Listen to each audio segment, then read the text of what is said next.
Good afternoon, good evening, good morning, depending on where you are in the world. Welcome to Raising Excellence. Hello, I'm Michael, the MC and Opportunity Ambassador for today's show. And today's show's title is Defining Living Intelligently. We're going to talk about things like the trivium and understanding logical solutions to problems. With that said, let me introduce my fellow host, co-host, Willow, our trauma consultant, Hi, everyone. and Dennis, our freedom facilitator. Greetings and blessed love, everybody. All right, so today we're actually doing something that's kind of a little bit of a project of mine. I'm working on something I call Vivo Inteligente, which is maybe it's the Mexican version or the Latin American version of autonomy plus a few extra things. But the idea is really to live intelligently and offer people that opportunity. But what exactly is the definition of living intelligently and how does that work? And certainly we've got one of those things is really this idea of being able to find truth and apply logic in circumstances in which things like propaganda and maybe other offers to the marketplace, and how do we go through and find out what is real and what is baloney. And so that's kind of what the idea here is today, is to do that kind of stuff, and then maybe we can expand on the definition of what living intelligently is, and maybe talk a little bit more about that. But with that said, let's talk a little bit about the idea of the trivium right off the bat. And Dennis, do you want to give us a little breakdown Sure, of what the trivium is all about? sure. And well, we are right at the source of, well, so to say, at the source of figuring out and of knowing what the trivium is, because what brought us together and how we met up is actually through this amazing course called Autonomy. And the founder and the maker of this course, he actually did some amazing work, podcasts, hours of podcasts, and also some files that really resume what the trivium is about, where it comes from, and so it's kind of like a it's a memorable moment for me because the the document that kind of put the trivium in place or put it on the map for me was also what ultimately led me to autonomy, and through that to raising excellent and meeting you guys. So the trivium really itself is an ancient method of what exactly you stated earlier, Mike, which is to determine what is true, what is false, and it gives you a method, it gives you a way to follow to figure out what's going on and what's happening around you. And what better times than right here and right now to actually have a method by which to determine what really is happening. Before I even go further, like in the trivium, what, like, if somebody just would meet you, on the road and ask, hey, how do you figure out, true from false? What would you come up with? What would you like? What would be the short answer that you would give somebody? Willow, you want to go first? Uh, I'm not really sure. The first thing that came to mind was that the truth, it makes sense. It, like, simplified in the right way, it just makes sense. It's not that difficult to really understand. Um, that's the only thing that came to mind, but I don't even think that's not the best advice that I can possibly think of to give to someone. It doesn't really make sense unless you are in tune with recognizing truth. Well, I like that actually because even in English the word sense, it is like, that's a big thing already, because sense, what are the senses that we have been given? Like, so to make sense, does it relate to all the senses that we have been given? Does it mean that we kind of check with all senses if it feels right, if it's on a mental level, intellectually, is it right?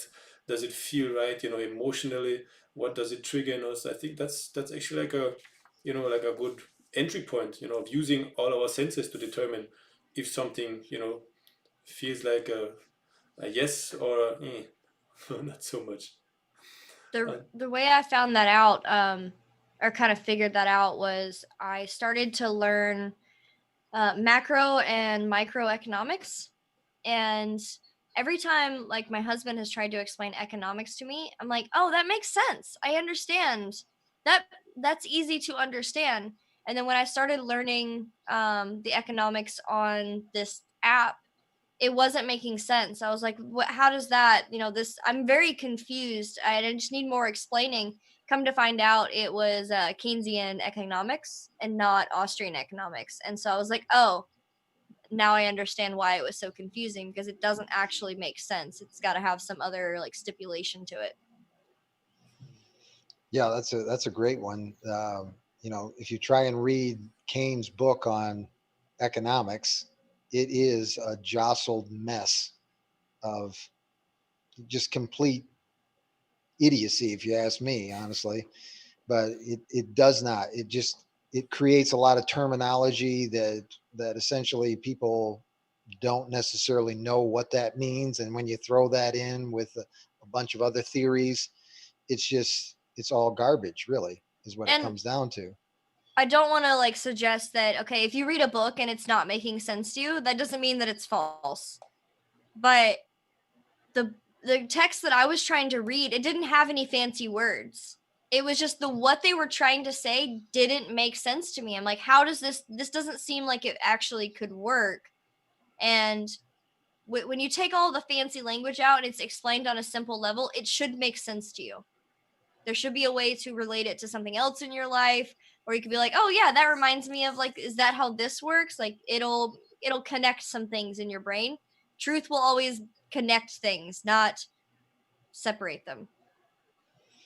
Yeah, and I would say that truth is valuable because truth is good information. So, like when somebody says, "Oh, buy this new thing because it does this," that's kind of one of those things that's verifiable. You can go to the internet, or like the forum channels and stuff like that, and find out, is this, they're promising this, is that what happens? And so by uh, by doing a little bit of investigation, by collecting evidence, you can find out if somebody is making a claim that's truthful or not truthful, and Nice. Yeah. that's valuable. Yeah, For sure. that's a great segue. But Hey Willow, you were saying? Dennis, well, I just wanted to let you know, I'm looking on YouTube, and our video, all of our screens have like reduced and moved to the side. Oops. I was just looking at it, I was like, why is our faces getting smaller? What does the YouTubes not like us? Are we being like tossed into the void? Is it better now? Give it a second to. It still says Mike is talking, so as soon as Mike is done talking, it should switch over, and then yeah, I'll let you know if it's still doing Okay. it. That's Okay. right. Sure. So we were talking about the truth being valuable. Right. And that was a good segue uh, into the trivium. So the word the trivium is a Latin word actually. It's made up out of two parts. The first being tri, which means three, and vium is from road, and so it's the place where three roads actually meet. And so the trivium can be split up in three parts, the classical trivium, and one being, or the first being what you could call grammar. And grammar is not really only the grammar that we learn in school in terms of the words and the sentences that we learn to build, but grammar in this case would be the grammar, the ability of naming things. So when we're little bit, we don't know that the chair is a chair and that the table is a table, but we learn to name things, and we learn to associate words to the things the world we find ourselves in is made up from. And so grammar is basically the first part that we're talking about. And in modern computer language, we could also call it input. And the second one would be the logic, which is the processing. So if you look at a computer, then we could name it as the input, the processing, and the output. And the classical terms would be the general grammar, logic, and then rhetoric. And of course, the output is then what we are able to communicate, and what we are the ability to the results basically that we can communicate with others in uh, in the fact finding or the wisdom that we're then able to communicate with others. So the input would be naming, would be the grammar, naming things as they are. The processing is then the the logical process of forming thoughts, of gathering the input that we have, and then the output would be the ability to communicate that to the world around us. So that would be like in a tiny nutshell, a little rundown of the trivium. And you know to to really give the trivium the credit and the space it deserves. Like we would have to you know talk for hours and hours, and there have been Speaking of, podcasts made about that before, which we sorry, can. I was like, speaking of talking for hours, I have to cut you off because now we are not on the screen anymore. It's just a blank screen. Oopsie daisy. So I was like, I'm gonna wait for a break, and then you kept saying things like, and so this and so, and I was like, I'm just gonna need to, take a second here and cut you off. My technical team is working overtime on it, so we see if We are can fix it trying. live on air. So we're a traditional podcast at this point. For Just the moment. audio. So with that said, for your audio enjoyment, Willow will sing for us now. Hey, when did that? When did we agree upon that? Again? Because But you sang last time. You're gonna sing every show now? no, I didn't sing on the last show either. I don't sing on live. Are you kidding me?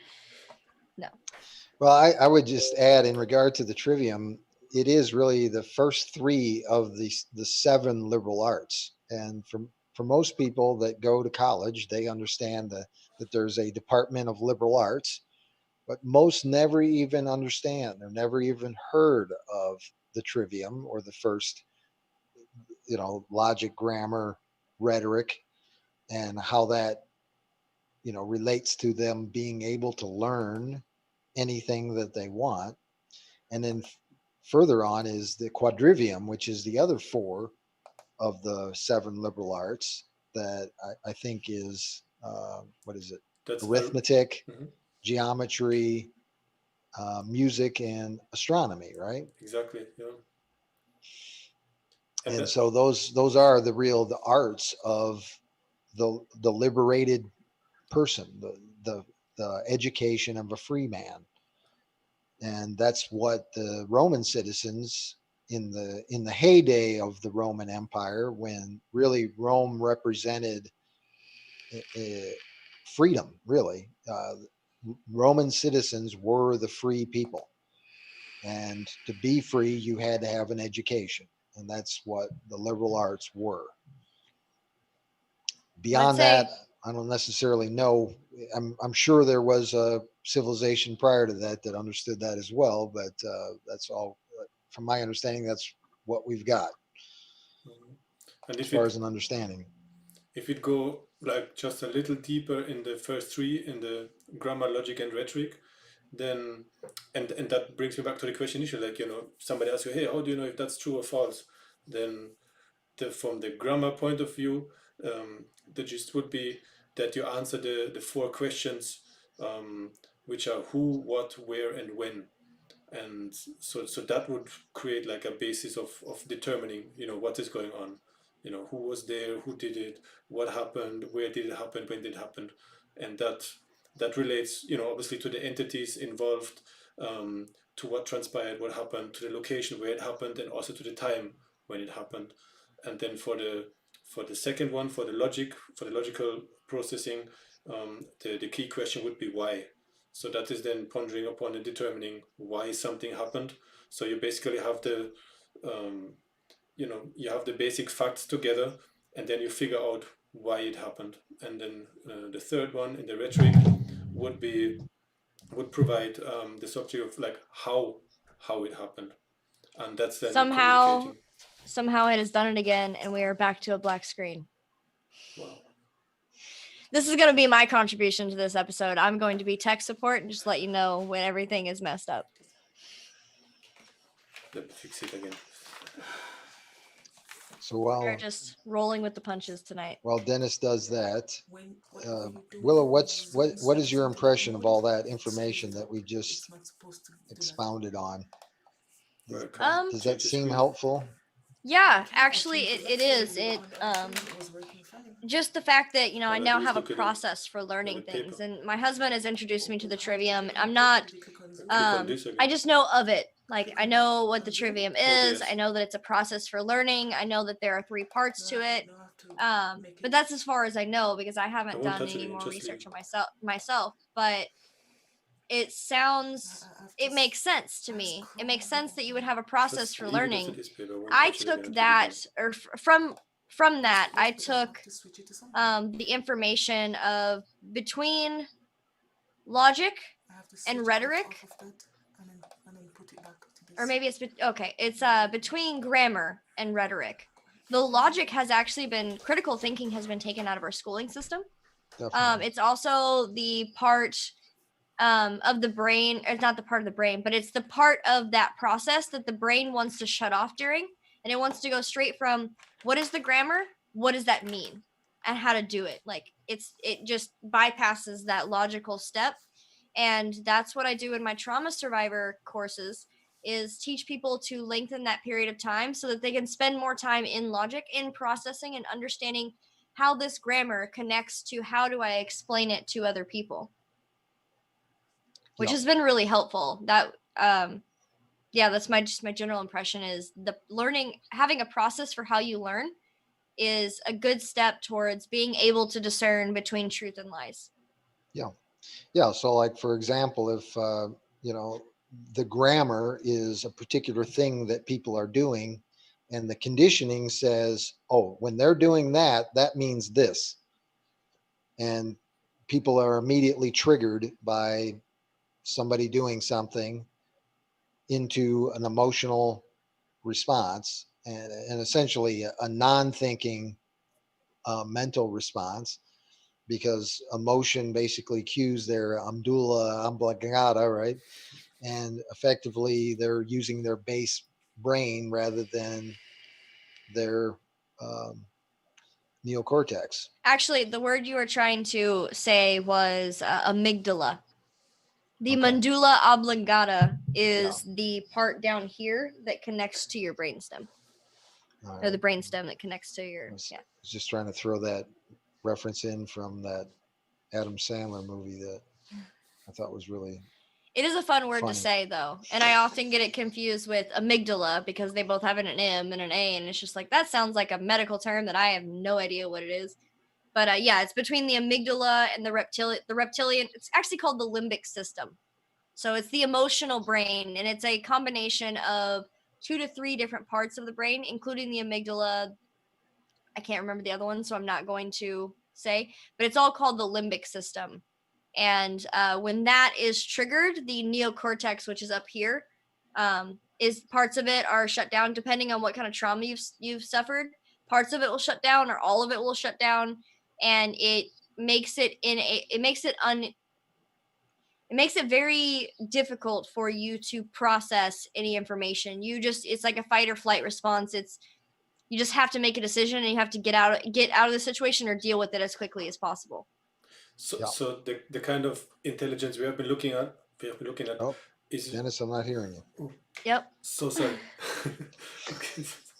So the kind of intelligence we have been looking at is the one, that is analyzing, the facts, what is there, it's processing, coming with, like, is there another form of intelligence? Like, I'm thinking about, like how would I express it, even like a deeper knowing that something is true, something that you don't intellectually like figure out and have looked at it, so but you just have this you just know that this is that's the way, or what he just said or what I just heard, that's true, and it feels true to the to the tiniest fiber of your being. Have you ever experienced that? There are theories about how truth, like the actual truth, has a frequency all of its own. And you as a person, you're like, riding along the line and you're like doing this because you're also a frequency. And every time you realign yourself with the actual truth, or you're staying close to the truth, the frequency would technically change. Or your frequency would change. So I think it's entirely possible that when people speak truth and it just makes sense, it resonates with you, that people are able just to tell when something is true or not, or someone is speaking the truth. Because you definitely can determine, right, like by even by the sound of the voice, or by what the voice may carry and how somebody speaks, not necessarily by the words, but by the words, but what comes along, by what resonates along with it. I'm not sure if I'm struggling to find the right words, but if somebody talks the Is truth lying or to you or not. not. Yeah, or is lying. Even if you cannot like scientifically in that moment determine the truthfulness of the words of the subject that's being spoken, but there's something beyond just the content of what's being said that that resonates on a certain level, on a certain how did you say, wave Frequency? A frequency. Yeah. frequency wave? Yeah. Well, and there's also the idea that words convey ideas and tone conveys kind of emotion or feelings, and actions convey motivations. And so, in a lot of cases, a lot of the things like the facial features that we have, as well as like where we're looking with our eyes or what we're doing with our hands, can convey, uh, you know, messages that could be one of those circumstances in which we feel like that person is acting really strange. I don't know if I you know, trust the words coming out of their mouth. But there again is one of the reasons that, or one of the things that we've taken away from the modern experience is really that one-on-one personal contact. In a lot of cases, we're not dealing with people in person. We're watching them on screens, and we're deriving understanding about what the way things are from artificial sources. It's not like we're studying under masters and we're like watching them do their work. Most of the information that we're gathering is coming from secondary sources. Could you say that quote again? The end of it was actions convey motivation. I wanted the other two because that's a really powerful quote right there. Words convey ideas, tones convey emotions or feelings, and actions convey motivations. I like that. There's some truth right there. I felt it. Just hit me, resonated. Yeah, and a lot of people, and I do this on a regular basis because I ask people this, and they're completely oblivious to a lot of that stuff. So some people understand the difference in tone. They can hear people's tone, and they kind of know if that if it sounds right to them. And in some cases, a lot of people don't have a level of confidence with themselves. So when they're trying to speak something and there's like a tentativeness in their tone, people will pick up on that and they'll say, I don't like it, you know. Or an But overconfidence. It can go both ways because well, that's there's where we get all sometimes these con men. If I watch people, especially the more I watch people, like I can't just do it right off the bat, first person, that I meet, first impression. But if I watch someone and they are always confident or their tone doesn't really change, and then all of a sudden they're timid about like an idea that they're pushing forward, then I would be like, okay, well maybe they don't fully believe in this. Maybe this is something that even they are trying to convince themselves of, or they don't understand it very well. Maybe that Yeah. is leaving them a little timid. But Right. there are a lot of people who are very timid, and I can pick up on it and be like, okay, maybe you're being self-conscious. Maybe there's something else here, and I can kind of like pick up on it. But it can go the other way, whereas, you know, the tone change can be overly confident, like almost cocky, and you can feel the desperation to prove that they're right, and you're like, that doesn't feel right either. Feels like you have an underlying motivation there. Yeah. So, Yeah, and I think that's like the thing that I would say, in just to conclude on that idea, is the actions. You know, the things that people do are, for the most part, the telling sign when it comes to finding truth, and you can't really lie. You know, obviously there's a series called Lie to Me that tries to demonstrate that, but the reality is it is true. The there's cues that take place on a person's face that can demonstrate that they're lying. But then there's also other things that are a little bit more obvious to like normal people, and that's like their actions over a period of time. People that are not genuine will generally do things that demonstrate that they're just not genuine, you know, and maybe it's just that they say they're going to be somewhere and they don't show up when they're supposed to. But there are all these little indicators that can be cognitively added together to find out, you know, to really kind of make an assessment about how truthful people are really, and how genuine they are about what they're trying to accomplish. so is truth something that can change, let's say like over time, or is it that which remains unchanged, or is it both of that potentially? Let me give you an example. Like when, and you might find a better one. It's just from the top of my head. If there, if there is like a 10-year-old girl, and let's say she's all afraid of going out, you know, among in public places where there's a bunch of people because maybe she had some, you know, traumatic experience and she doesn't like to be around people because, you know, she was hurt or something happened, and so for her the truth is, in that moment, if she goes out in a like public place or marketplace where there's hustle and bustle, then, you know, then that's danger, that's not good, and that for her that's the truth, you That know. is, I would disagree. That is not truth.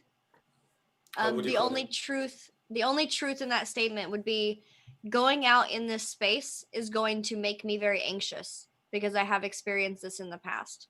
That is the only truth. The truth is, it's not, you're not going into a dangerous place. You're going into a place that you sense danger. So there, this, I struggle with this a lot, and with all of my clients and even myself, is where like you will have a past experience, and you have an expectation of something happen, and you're like, the something will happen, and you're trying to prepare yourself for it, but you focus on it as if that is the true statement. Like, okay, if you get bit by a dog, let's say you were attacked by a dog when you were a child, is it true that every dog is dangerous? No.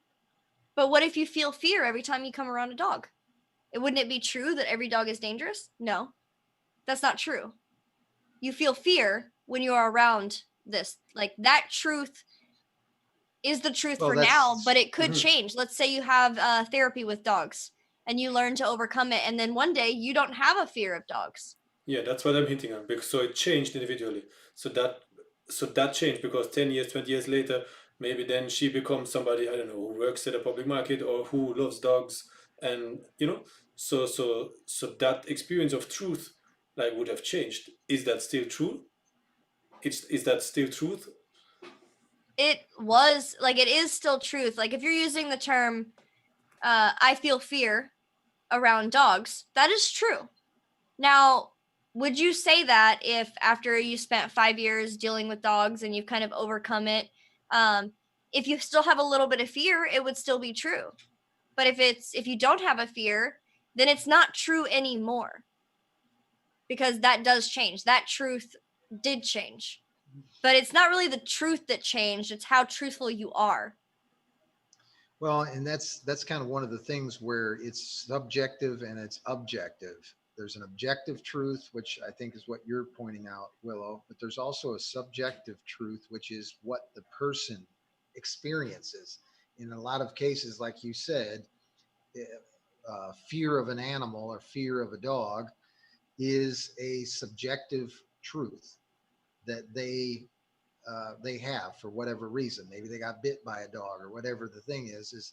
But these are really kind of two things that we do need to understand other people and understand where they're coming from and be able to accommodate who they are and what their circumstances are and be able to understand what's actually going on. So both objective and subjective truth are useful to us to really understand the full experience that someone is having, and also to be able to really kind of establish a level of trust. Yeah, I was because gonna touch on that because because trust is really the most important thing when it comes to relationships. I think it's one of the most valuable things that we have.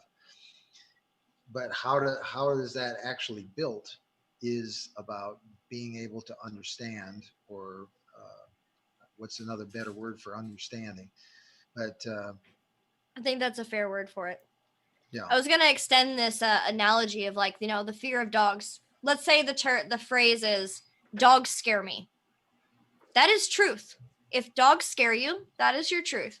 Now, if you have a friend who comes over and they say dogs are bad, I don't want to be around dogs. Dogs are bad. You kind of have to be a good friend and say, not all dogs are bad, but maybe dogs scare you. Is that true? Does that sound true to you? And they'd probably be like, yeah, they scare me because they're bad. Okay. They scare you because you think they're bad. You kind of like touch in there. You have to I'm trying to like think of the term for like sticking a syringe. Like you have to stick something into, like, you stick a little bit of truth in there. You don't just let people get away with dogs are bad. No. You're scared of dogs. They scare you. And you think that dogs are bad probably because of your past experiences. I can understand that. I don't have to agree that all dogs are bad for me to understand that. I can totally honor you where you are and the struggle that you're going through by being truthful.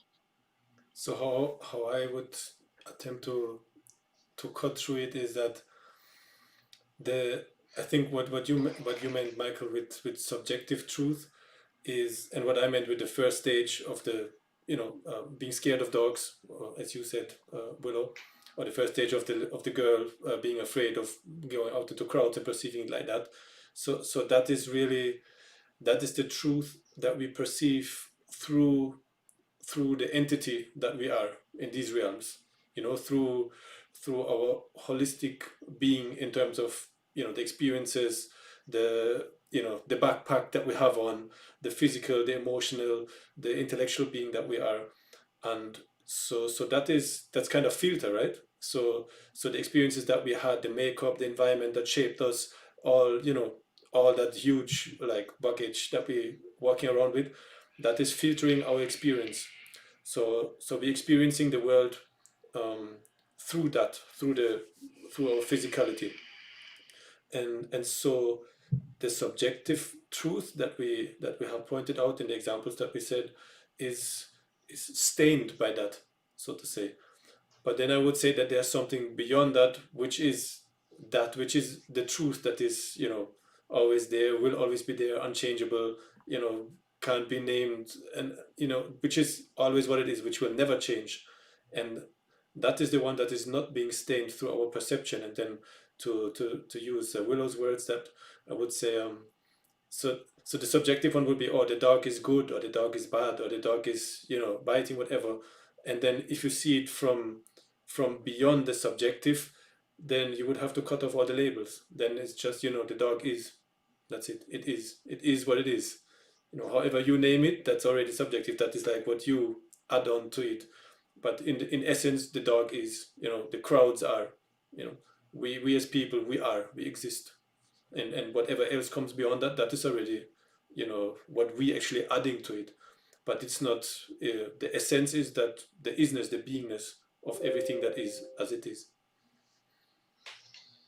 Well, I think this kind of brings up to me the idea of intellectual self-defense, and like the fact that most people don't have this means that they don't have the intellectual self-defense when it comes to a lot of the things that they encounter in the world. And because of that, they are, essentially subject to whatever comes along, whatever somebody else tells them is the truth. If it's an expert that tells them that this is the way things are, they have nothing else other than to believe because they don't know any other way. They don't know an alternative. They're not using the potential, the intellectual potential that we have been given as human beings, let's say.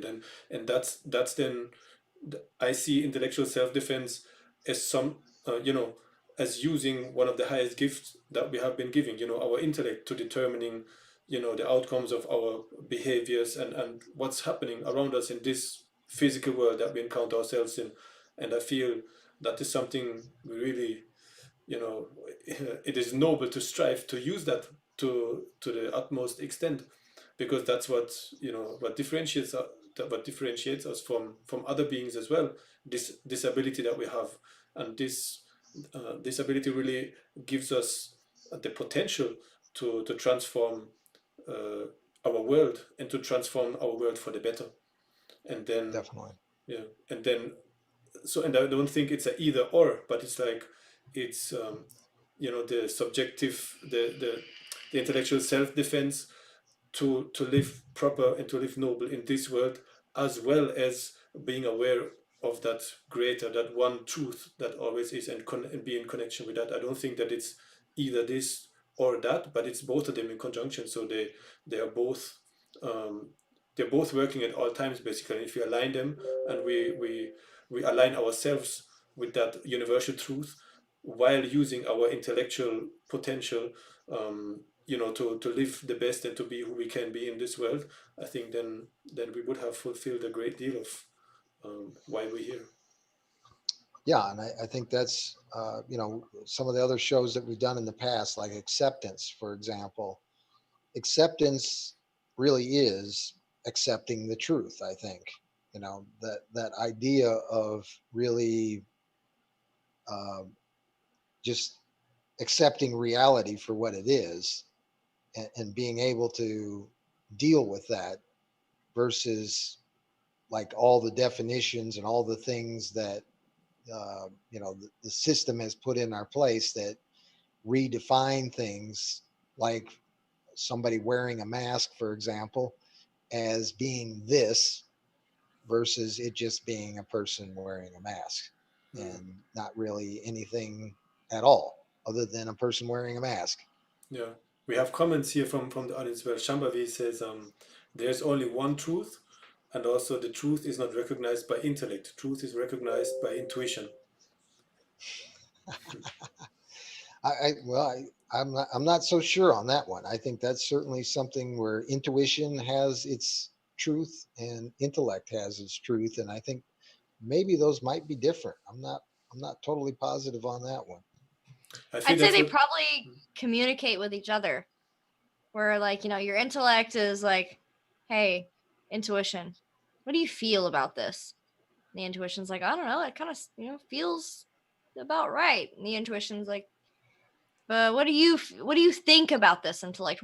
Does it make sense to you? And then they're like, okay, so we both kind of agree it makes sense and it feels right. We should proceed. It seems though that the so-called gut brain that we had, and I think that's where was also earlier when I said, how is that if you cannot intellectually, determine in the moment if it's right or wrong, but you feel it like with every fiber of your being, oh yeah, that was true. That, I think that's what I meant, and I would call it intuition as well.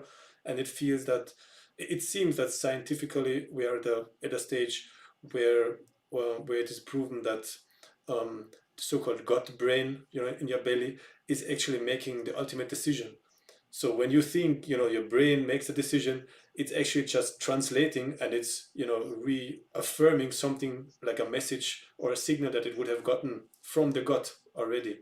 So it's kind of fooling us to think that, okay, we determine, and like we make up arguments, and, yes or no, and, but in the end, like the ultimate decision already has been made, which is interesting to, if you go within to kind of determine that.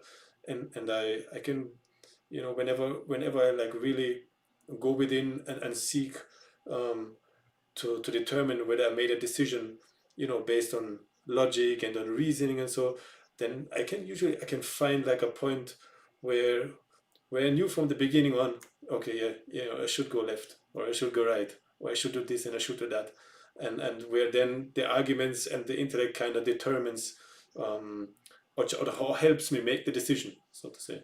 I like that last statement because I was gonna say you do have to be very careful, because the problem is if you're not genuine and honest with yourself, maybe you can't be. Maybe there's some things that you're denying to yourself to protect yourself, or maybe you've got some repressed memories. Maybe you just struggle to accept something that because you don't have the tools and the capabilities to handle that mentally or emotionally or financially. You can't deal with it right now.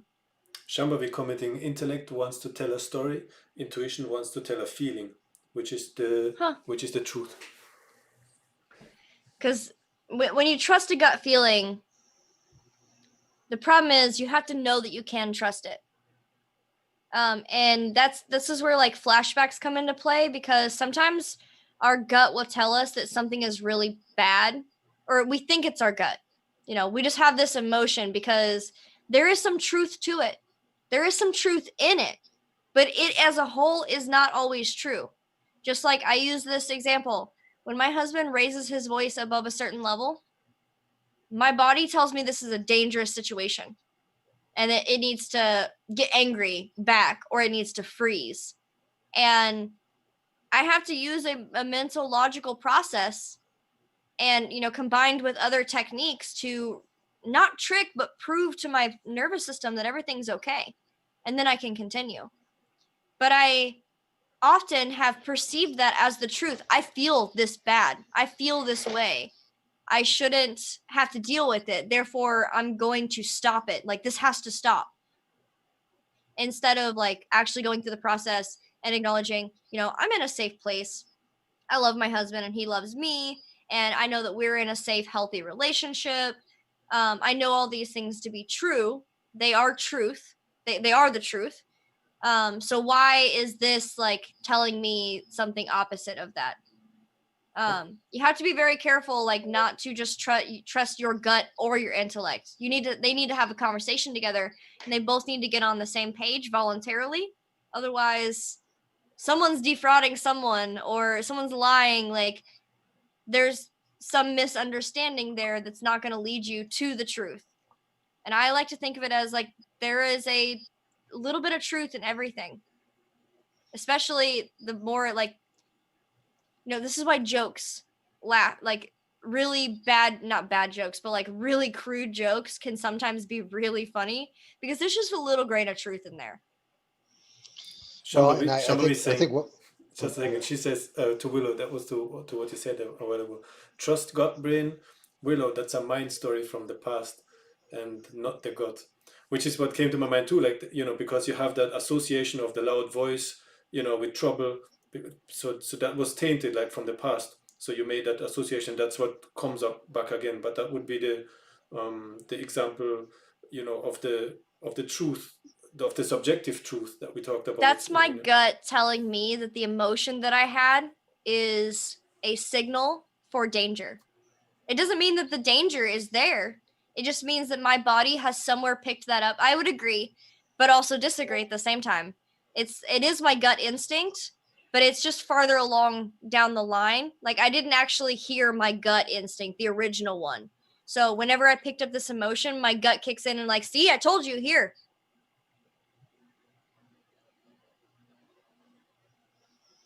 At least that's my opinion. Sorry, Mike, I cut you off there too. I don't know if I had something, but I've lost it, so no big deal. I'm sorry. Well, living intelligently. Gut instinct. I'll just say that I think that is a good example, but there's that thing where there was like a light shining on a round thing and it looks like a circle from one direction, but if you look at it from another direction, it looks like a square. there is that opportunity that perception does equal truth, but that doesn't necessarily mean it's all the truth. It's just part of the truth, and that's one of the areas that I think a lot of people get fooled by, is that if they hear part of the truth, if someone tells them a part of the truth, and then they associate that truth with all of the content, that's where a lot of people get into trouble. Mm. And, like in a lot of cases, intuitively, you might like a person, but that doesn't necessarily mean what the people are saying is true. So Whereas, I would say instead of, perception equals truth, it's like the perception and the equal sign that does this, yeah, where it's like approximate. it approximately. It's not, it doesn't equal truth. And I think it's very important to not define, like, truth does not encompass all of this. There is a little bit of truth in it. That is the truer statement, instead of saying that perception equals truth. Well, and that's the part where we've got to use that as the grammar to Exactly. then put together the logic and discuss the thing, so that we do find a real truth from these perceptions of different people. We get a better actual picture of what it actually is, versus Bingo. just like, okay, that person's perception versus that person's perception, and never collaborating to figure out that, oh, there's a third option here. so you really have to find out who is looking to, right? Because just like the light is shining through the screen, and from your angle it looks like a circle. So that is true, as well as if I see it as, I don't know, like an oval or like a different shape, that is true as well. From my perspective, little Yeah. 10-year-old girl, like she's afraid and like it's horror, crowds are horror for her. But then 20 years later, oh, it's perfectly all right. Or the dog is a bad dog that can bite. Yeah, that's true. But it also can be like a lovely pet, and that's true as well. So it's like, who is the one looking at it? Who is the one perceiving it? So you would have to, use the grammar and ask the questions, that we have mentioned earlier, then to actually figure out who is looking. And then even the one who is, lying and telling a lie, maybe if we're able to perceive things from his, from his shoes or from his stand, then he's speaking perfect truth from where he is, because that's his perception of things. And maybe he made up his mind to a degree that, for him everything feels true. He's not even like lying, purposefully, or being, untrue, like untruthful, but he like has made up his word, and his perspective is from an angle that we cannot even perceive while he's talking it. But if we know who is talking, or if it's the if we and then I go back to the energy, that that truthful vibe that we can perceive beyond even the sense of the words that they make. But then it's like, who is speaking? Is it you from an intellectual viewpoint only, maybe citing some scientific work, or that has been proven that by tomorrow or next year or 5 years now might have been unproven, and something else supersedes. So are you talking like from an intellectual level, or are you talking from an emotional point of view, or are you talking more from how would I say, like from your from your gut, basically, like expressing what you feel is true, but that you might not even put the right words to it or back it up scientifically. So where is the one that is speaking, or that is talking, or that is expressing himself, like, coming from? I think that is important to figure out by using those processes that we have been highlighting. Yeah. Yeah. And I'm just going to touch on this idea of, what is our human nature. And unfortunately, for a lot of society, it is one in which most people consider themselves, or have been told, that they are just another animal, or that there's, like this divine intervention into an animal, and we're like a demigod, or there's, a person that, potentially has some kind of divine inspiration in them. And the reality is, I think at least a more closer representation of what human nature is what Korzybski suggests, is this idea of time binding. and really about like each of us has experiences, and those experiences are data that if we share with other people becomes, the grammar that builds into the logic that becomes the rhetoric that gives us the understanding of really what what what we can produce, which is wisdom. That if we collaborate together, if we work together to find the data, that we become better off. And really, to me, that suggests that every person on the planet has potential to really provide information and give us uh, a better understanding of their experience that gives all of us a better chance to live more intelligently and really have a better life, because a lot of the stuff that we do, we don't even really know that we're doing things that potentially could be harmful to other people. But because we've given that responsibility to people that we don't necessarily know if we can trust, we're participating in harming other people, and then that backfires into them harming us in other ways. Say, not to mention, like, we're not just harming other people, but we're picking things that are harmful to ourselves out of ignorance. Well, certainly too. Yeah, and a lot of people are harming themselves, and potentially even doing it intentionally because they at some level understand what is going on, and they're trying to self-medicate themselves to some degree to deal with the truth that they can't really consciously deal with. There's much mention among, probably some of the greatest inventors, scientists, and even sages, um, and people of wisdom that have walked upon this earth, who who did not who seemingly did not gain their wisdom and their insights from interaction, discussions with other human beings, but who would state, Tesla is someone who come to mind, you know, Yeah, that, stuff just came to them in their dreams, or they would perceive it on a non-earthly level, if I may use those words, sure. and different people use different words, and so that to me also hints that there is, this universal, this one truth that we, as you said, also, like, we have that ultimate potential of tapping into that, and so certainly there's much value in like sharpening your edge with interacting with others, sharing and growing together as a community. And at the same time, I see also that we have the potential of going within and connecting, Oh, absolutely. reconnecting, to that source. Yeah, Walter Russell's even a better example than Tesla. I mean, he essentially discovered five elements, uh, you know, spiritually first, but then scientifically proved that it was the case. So there were, so Walter Russell, and certainly you don't hear a lot about him, but he was in that era of Tesla and Einstein, and essentially interacted with those people, but you don't hear about him.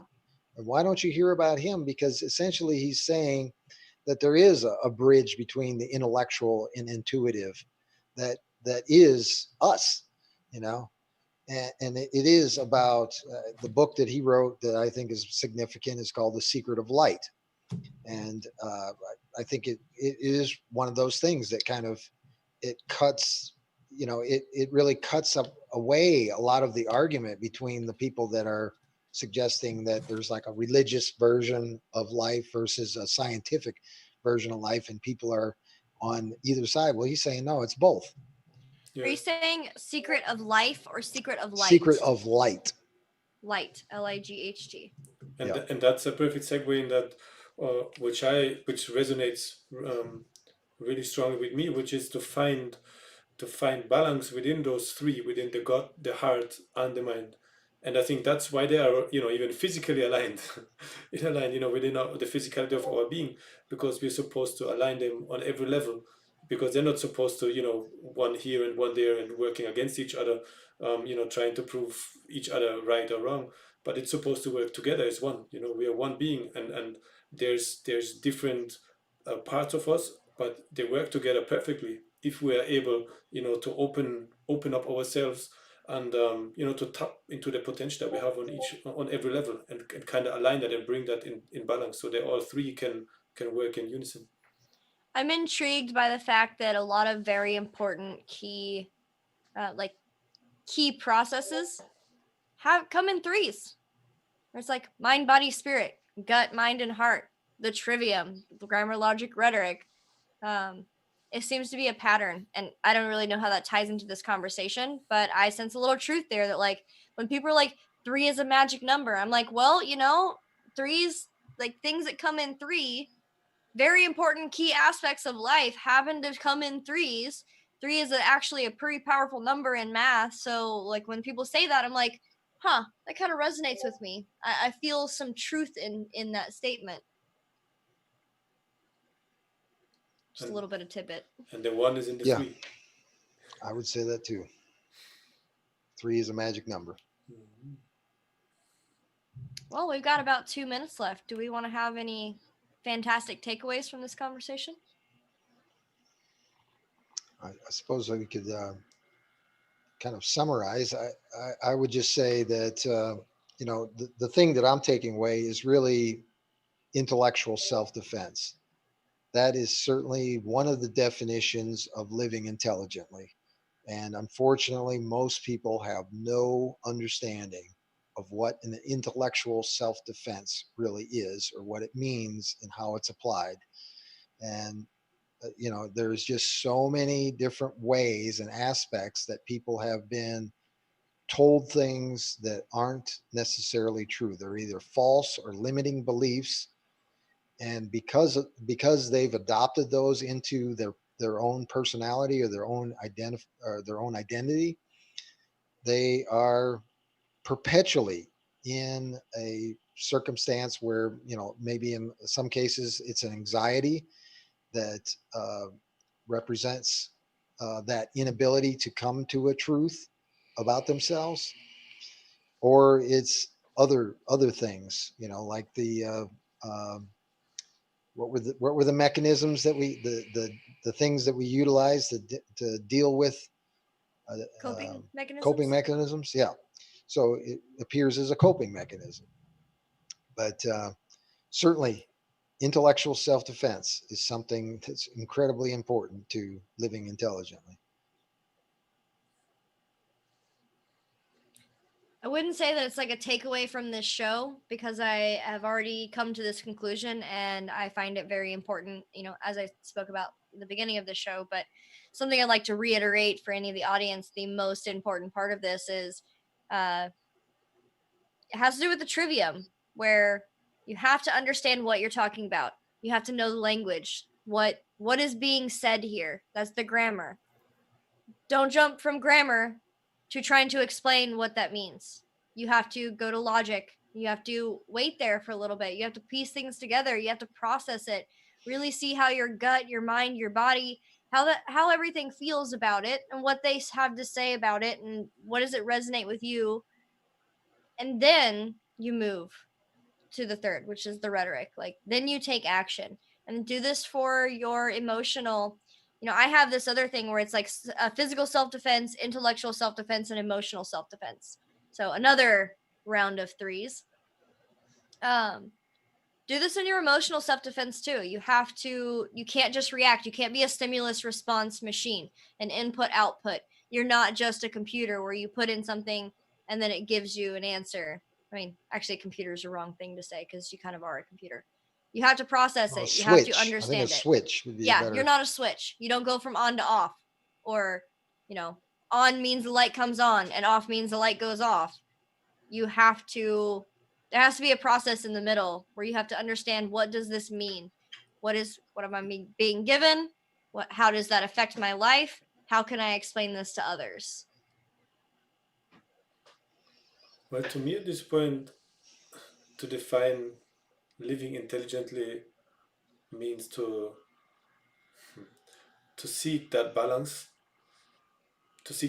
and to develop to to my highest potential, on all levels, really the possibilities that have been given to me on all levels to develop them and to, you know, use things like the trivium to facilitate, you know, coexisting with all other beings in this world on this in these realms, and at the same time know that everything that is an expression of truth, that I am an expression of truth too. So the, you know, it's a paradox in itself, because the subjective truth that all of we, you know, have to our perceptions, to the way that have been shaped, they are all part of that greater truth which is expressing itself through that. And so that it's kind of mind-boggling to look at it like that, and to find harmony and to find balance within all of that, I think is a challenge that I feel I came here to master. And yeah, so I'm glad to be on that journey. I'm glad to be joined by you as well. And it's certainly something that will have to be relearned and also looked for, because as we said, you know, many of us don't even bother, you know, to tap into that. And its life just seems to get tremendously more exciting if we actually, you know, dive into that and bounce back and forward ideas with others around you, just like you said, Michael. But at the same time, you know, the excitement seems limitless if you actually go within and you seek, you know, you seek that source where, you know, that truth resonates, where we all come from, where we all go back from, and where we can recognize that each and every one is just where he or she is, because they are living, you know, their own truth, and based on their perception that they have, while also having the potential of tapping into that same source that you can tap in. And that is what connects us all, really. And yeah, so that is really the universal thing, is that we can all connect through tapping into that universal truth that is there. And you know, what a beautiful life and existence we can create through that. I think All that's a right. wonderful place to end. Yeah. We apologize for the kind of Half-hour issues at the delay. beginning, getting this thing cranked up, but we're doing the best that we can without Agnieszka being the our rock that holds everything together. But Are you please kidding? She's excuse. the whole ship. You know, she's. Yeah. I was thinking, you know, she's an anchor. She's not just the anchor. She's the whole ship. She keeps everything afloat, to be honest. And we do our best without her. No rush to get back, Agnieszka. We still love you, and we want you to, you know, get your stuff figured out. But we do miss you and really need you. So we're just holding on to the emergency raft right now, isn't it? Yes, we've all taken lifeboats. Thank you for joining us anyway and squeezing up in the lifeboat. So with that, we've got another show coming for Wednesday. What is the topic we're going to try and discuss on that Oh, it's one? going to be a really exciting one. Let's Okay. not give it What away. did we decide? Okay. We'll go with surprise and totally pretend like I didn't forget what the show is called. Well, I think it was your idea. I know. Well, That's why I was like, we'll go with just, you know, mysticism. all right. Theory. Well, thank you everybody for taking the time and giving us your attention. I hope this was useful and you know, beneficial. And please come back. We'll be here every Monday and Wednesday, 5:35 approximately Eastern time, 2:35 Pacific. And We're look going to for be us on Wednesday. talking. We're going to be talking about influential books from our Oh, past. yeah. So Yes. yeah, get ready for that's- some fantasy novels. Just so you Oh. guys know, you thought it was going to be something intellectual. It's not. It's fantasy novels. I'm bringing the intellectual myself. Oh, good. I'm glad that, you know, area is covered. It's going to be an X-rated show. Okie doke. All right. Thank you, everybody. And I guess Okay, we'll thank you. hit the closing thing, right, Dennis? Yep. Yes, definitely. You know- Bye-bye, everybody.